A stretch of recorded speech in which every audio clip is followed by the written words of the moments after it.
Okay. Okay. All right. So let's start listing out. Let's talk about creative deal structuring.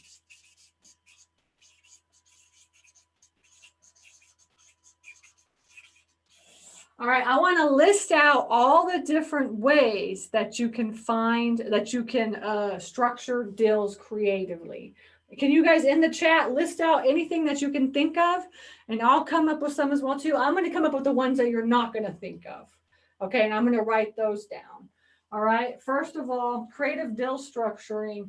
One thing that you guys are not going to think of is going to be REO.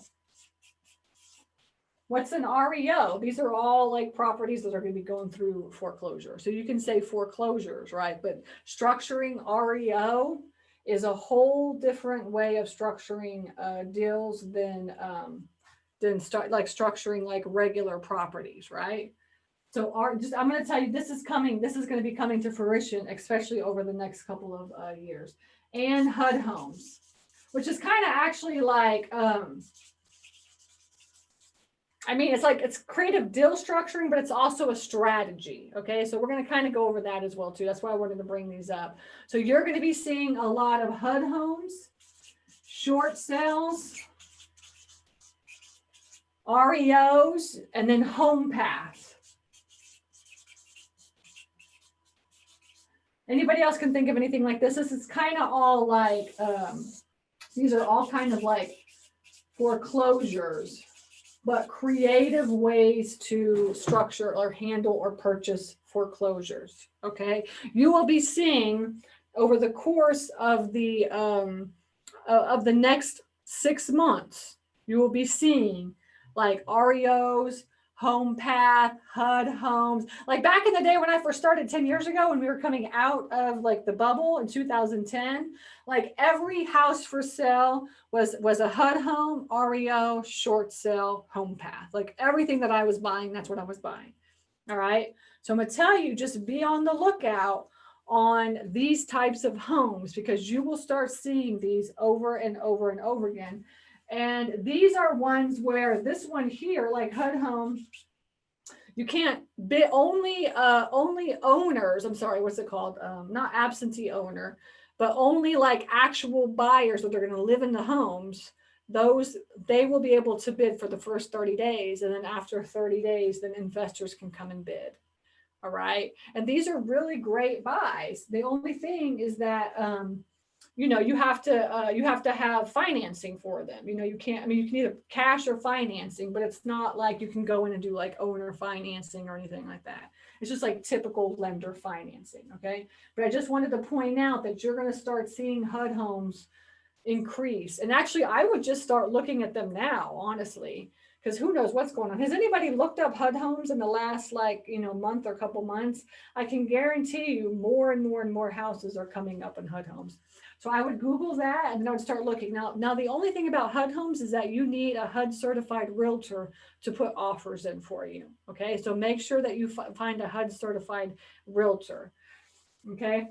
Short sales. What's a short sale? A short sale means that you're upside down on your mortgage, right? So the house is worth $100,000 and you owe $200,000. Okay. Those are called short sales. And then you have to go through what's called a short sale, but that house has to go through what's called a short sale process. And the short sale process is quite extensive. You basically argue with the bank on which price you're going to buy the property for. All right. And it takes a good, at least 60 days, if not 90, if not longer. Okay. So I had a home that we literally were fighting over for a year. Right. And they would not take, it was so annoying. They would not take the price that I wanted. I was offering $200,000 and they said, no, $250,000. And I was like, 200, I can only do 200. So then I guess they just they put it on the market for $250,000 and nobody bought this thing. It sat on the market for a year. So I fought with them for a year. I gave up. They put it on the market for $250,000. A year passed again later. And this house was already molded over, black molded over, right? Can you imagine what happened in those 2 years? And then finally it sold, and guess what it sold for? $200,000, right? So sometimes when you fight with the bank, it does not work because they're just, they're trying to make as much money as they can. But essentially, you are going to find a short sale specialist. All right. And a short sale specialist is a realtor. Most likely it's a realtor. And they are only going to handle short sales. And I mean, they only handle short sales. And it costs you a little bit of money, but not that much money. But it costs the bank a lot of money. So they really charge the bank for everything that's going on, and the bank pays for it. So that doesn't really you don't really come out of pocket too much, maybe a couple $1,000s, depending on the price of the house. And then the bank will come out of pocket some money as well too. Okay. So, but highly worth it. Like, you do not want to be learning the short sale process and doing this yourself. A lot of people will teach you, like they'll say, I'll learn the short sale process and do it yourself. But for what? To save like $4 or $5 grand? No way. My time is way more precious than that. Right. So what I'm going to do is I'm going to hire somebody to fight and do all my short sales for me. When all these letters and everything that I send out go out, and I get a call that somebody's upside down, I'm going to say, look, let me just go ahead and introduce you to my short sale specialist, and she's going to do everything for you and take care of you. And then they just take it from there. It's kind of like when you close on a property, right? And you use title company or attorney. Like, you're not sitting there and doing all the closing process, right? You're hiring somebody to do that for you, right? So essentially, that's the same thing with the short sale process. Just hire somebody to do that for you. Let them close it. Yeah, it's going to cost you a little bit of money, but in the end, it's going to be worth it. And you really want to focus on short sales, because short sales, what they do is they put houses in your pipeline. Okay. And short sales, they're going to, what's going to happen is, like, let's just say you find a short sale and you say, look, this is a good deal. Let me go ahead and put you through the short sale process. I'll help you. I'll take care of this process for you. And then what happens is, the bank is going, like, Christy's on here. So that's good. So she can handle, but she's in Georgia only. So you can only handle Georgia, right, Christy? But so find like a short sale process in your area and let them handle it. But what happens is then you have like 90 days to try to find money for that deal. That's why I like short sales, because then it's like, I put it in my pipeline. I know within the next 60 to 90 days, I'm going to close on that deal. Cross your fingers if all goes well. If it's a reasonable, if you're asking for some ridiculous price, then the bank is going to be like, no, screw you, But if you're asking for like a reasonable price, then they're going to be like, okay, let's just do this and let's just get this thing off our books, right? And so then you have that 90 days to get out there and really find the money, right? And then what happens too is great. What's great is that the bank is going to say, all right, we approve. Yes. Like, you have 30 days to close or whatever. What day do you want to close? And you as soon as they tell you, like, yeah, it's time to close, you say, okay, I'll close on whatever. And 30 days later. And that gives you like 30 days to really get out there and look for money. So the reason I like short sales so much is because it does put the project in the pipeline. And then on top of that, it gives you the time to get out there and look for the money if you need it. All right. Now, can you wholesale short sales?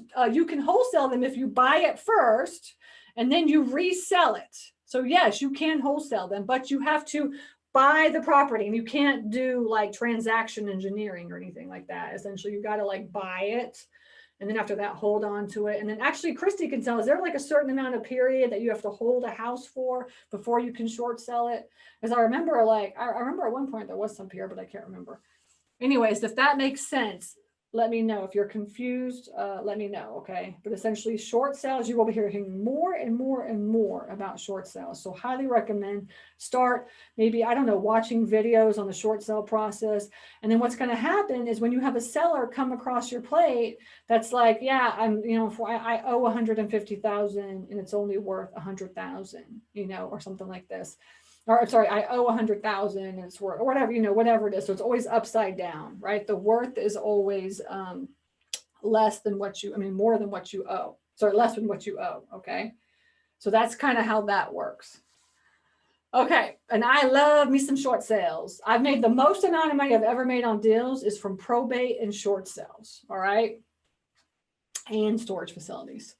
Okay, Christy's got all her information. She said, yeah, just Georgia. I have contacts in other states. So, if you are in another state, maybe contact her, and maybe she has a person that you can talk to already.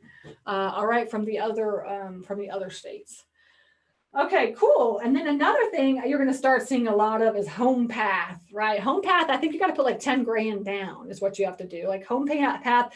But the houses, the financing on the home path homes, like they'll finance like at ridiculous, number one, at ridiculous rates. And it's also, it's like a way for people to get into a home that really don't have a lot of homes, but a lot of money, but these homes all need work, right? So it's really kind of like getting financing for a home that needs work is what it is. But you do have to put some money down. And I'm thinking it's around $10,000 if I remember correctly.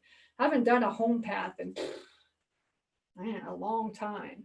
So, but you will be seeing more of home path. And actually there's a couple more out there that are like home path, but I can't remember what they are. So these are all kind of like government home, like government kind of lending programs that help you get into homes that need work is what it is.